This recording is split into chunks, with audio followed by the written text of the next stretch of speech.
अलामुरी institute of engineering and technology ह्याच्या ज्या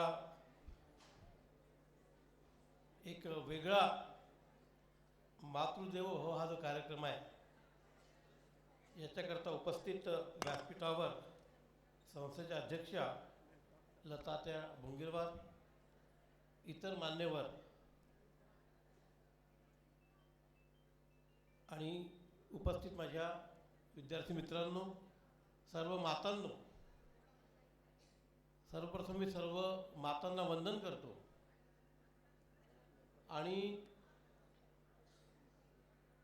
अलमुरी इन्स्टिट्यूटचं खूप खूप धन्यवाद देतो, अभिनंदन करतो की हा अतिशय एक आगळा वेगळा कार्यक्रम आज या ठिकाणी यांनी आयोजित केला आहे.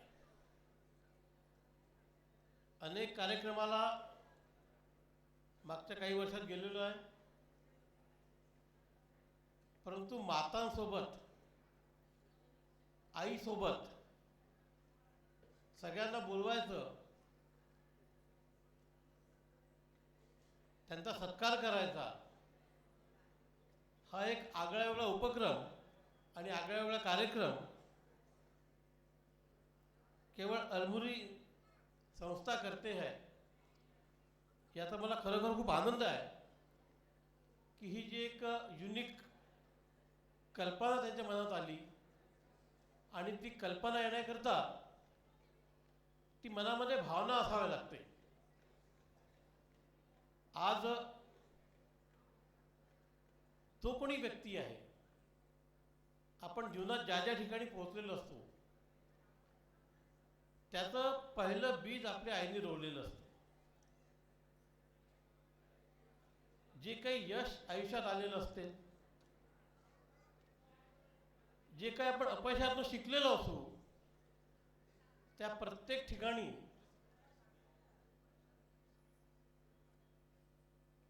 आईचं महत्त्व, आईचा रोल हा इतका मोठा असतो हे आपल्या सगळ्यांना जाणतो. आपण सगळे त्याला ॲक्नॉलेज करतो, परंतु पब्लिकली सार्वजनिकरित्या असा कार्यक्रम करून त्याची जाणीव करून द्यायची, सगळ्या जगाला सांगायचं आणि त्याचसोबत आपण हे लक्षात देखील ठेवायचं की आजपर्यंत जे काही आहे ते माझ्या आईमुळे मी इथं आलेलो आहे आणि याच्या पुढे जर मला काही यशस्वी व्हायचं असेल तर आईचाच आशीर्वाद आणि तिने दिलेली शिकवण ही माझ्या पाठीशी राहणार आहे.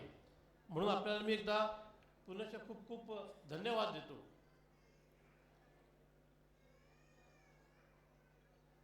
ज्यावेळेस आपण अशा प्रकारचे कार्यक्रम करतो, एक कुठेतरी एक संस्कार द्यायला प्रयत्न असतो. जी आपली संस्कृती आहे की पहिला गुरु म्हणजे आई, आपल्या आयुष्यातला पहिला गुरु आपली आई असते आणि या गुरुच्या आशीर्वादाने, गुरुच्या मार्गदर्शनाखाली ज्यावेळेस आपण जीवनात वेगवेगळ्या टप्प्यावर जात असतो, मग तेव्हा ते लहानपणी जे काही आपल्या मनावर संस्कार असतात आईचे, ते कधीच जाऊ शकत नाही. आपण कोणताही यशस्वी माणूस घ्या, अगदी मोठमोठे उद्योगपती घ्या, सेलिब्रिटी घ्या, राजकीय नेते घ्या, जगातले, आणि आपण जर त्यांचं कधी आत्मचरित्र वाचलं असेल तर सगळ्यांच्या ह्याच्यात एक गोष्ट अतिशय कॉमन असते आणि ते म्हणजे त्यांच्या बालमनावर लहानपणी त्यांच्या आईने केलेले संस्कार. आपल्यापैकी अनेकांनी बिल गेट्सचं आत्मचरित्र वाचलं असेल. त्यात बिल गेट्सने लिहिलेलं आहे की जो आपल्या आईला विसरेल तो त्याच्या मातृभूमीकरता कधीच काही करू शकणार नाही. If you want to do something for your motherland you must always remember your mother. हे आणि त्यातच त्यांनी एक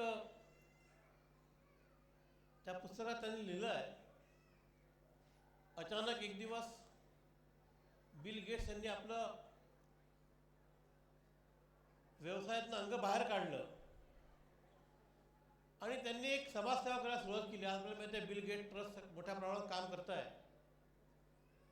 त्यांना विचारलं की मायक्रोसॉफ्ट एवढी मोठी कंपनी आहे, त्याला अजून खूप जास्त भविष्य आहे, आणि अशा वेळेस आपण या कंपनीतनं माघार का घेतली, आपण समाजसेवेकडे का वळला. बिल गेट्सने सांगितलं त्यांच्या आईला त्यांना एकदा भेटायचं होतं, म्हणजे काहीतरी बोलायचं होतं, आणि बिल गेट्स एवढे व्यस्त होते की 3 दिवसपर्यंत त्यांना निरोपच मिळू शकला नाही की त्यांच्या आईला त्यांच्याशी बोलायचं आहे. आणि त्या दिवशी त्यांनी विचार केला की जर मला आईलाच भेटता येत नसेल तर एवढं व्यस्त राहून काय करायचं. आणि त्या एक जो स्पार्क होता किंवा त्यावेळेचा जो एक क्षण होता, त्या क्षणाला लक्षात ठेवून बिल गेट्सने त्यांचं पुढचं सगळं आयुष्य कशा पद्धतीने आपण जाणतोय आता. तर मला वाटतं अशा खूप लोकांच्या अशा असंख्य स्टोरीज आपल्याला सांगता येतील. परंतु आता माझ्या आईने जे तिच्या भाषणात सांगितले हे काही काही मुद्दे खरोखर सगळ्यांना विचार करण्यासारखे आहेत. विशेषतः आज आपण जेव्हा म्हणतो, सगळ्या समाज माध्यमांमध्ये आपण म्हणतो, आपले मुलं जेव्हा शाळेत जातात तेव्हा आपल्याला सांगितलं जातं शिक्षकांकडनं की पालक आणि मुलगा यांच्यातला संवाद कमी होत चालला आहे. सगळे पालक आईवडील नोकरी करतात, प्रवास करतात, सोशल मीडिया आहे, इलेक्ट्रॉनिक मीडिया आहे, या सगळ्या याच्यामध्ये मुलांसोबत संवाद होत नाही. आणि म्हणून जेव्हा आपण आपल्या मुलांना शाळेत टाकतो तेव्हा आजकाल ते विचारतात की तुम्ही मुलांसोबत किती वेळ द्याल, तुम्ही मुलांशी किती वेळ बोलाल.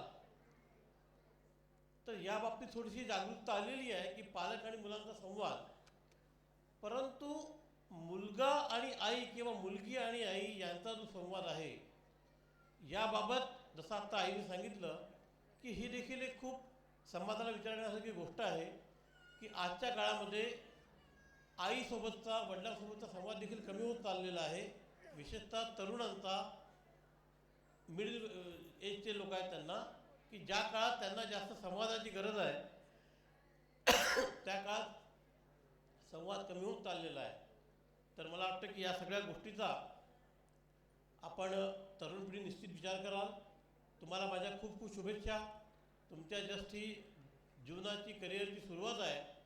तुम्हाला अजून आयुष्यामध्ये खूप समोर जायचं आहे आणि मला पूर्ण खात्री आहे की या संस्थेने हा जो चांगला पायंडा पाडलेला आहे, सतत आपल्या आईचं स्मरण करून आपण जीवनात जर समोर गेलो तर निश्चित तुम्हाला यश मिळेल. पण कुठे जरी असाल तरी आईला विसरू नका, आईचा संवाद संपवू नका. यश निश्चित तुमच्यासोबत राहील. मी आपल्याला सगळ्यांना पुन्हा शुभेच्छा देतो आणि माझे 2 शब्द संपवतो. धन्यवाद.